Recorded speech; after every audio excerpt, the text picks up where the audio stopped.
Welcome back to our channel. Casting call గురించి ఎంతమందికి తెలుసు? సో కాస్టింగ్ కాల్కి వెళ్ళినప్పుడు కొంచెం జాగ్రత్త పడండి, అది హీరో అయినా హీరోయిన్ అయినా.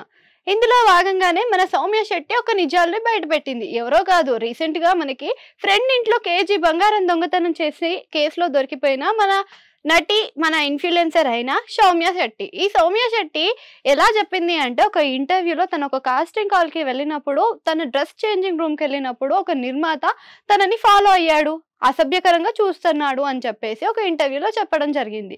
అంతేకాకుండా కాస్టింగ్ కాల్లో ప్రతి ఒక్కరు కూడా అసభ్యకరంగా ప్రవర్తిస్తారని కూడా చెప్పుకొచ్చింది.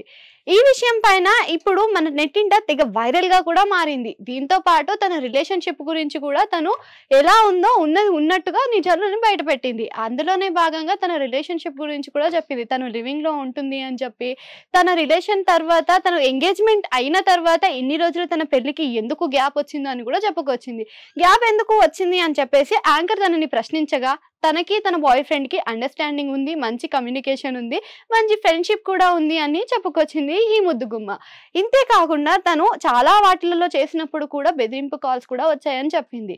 సో ఈ విషయాలు మనకి ఏదైతే ఉందో ఇంటర్వ్యూస్ లో ఉన్నది ఉన్నట్టుగా ఈ మధ్య కాలంలో మీటూ ఉద్యమం తర్వాత ప్రతి ఒక్క నటీనటులు కూడా ప్రతి విషయాన్ని ఉన్నది ఉన్నట్టుగా వాళ్ళ ఇంటర్వ్యూలో వ్యక్తపరుస్తున్నారు. సో ఇది వినడానికి కొంచెం విడ్డూరంగా, కొంచెం వినసొంపుగా లేకున్నా కానీ నిజాలను బయట పెట్టేస్తున్నారు. దీనివల్ల ఫిలిం ఇండస్ట్రీలో ఏం జరుగుతుందనేది కూడా అందరికీ బయటకి తెలిసిపోతుంది. సో ఇలాంటి విషయాలపైన కొంచెం జాగ్రత్త వహించండి. మీరేమైనా కాస్టింగ్ కాల్ కి వెళ్ళినారా? సో అది కామెంట్ సెక్షన్ లో కామెంట్ చేయండి. అలాగే అక్కడ పక్కన బెల్ సింబల్ ఉంది, దాన్ని అలా కొట్టేసి వెళ్ళిపోండి.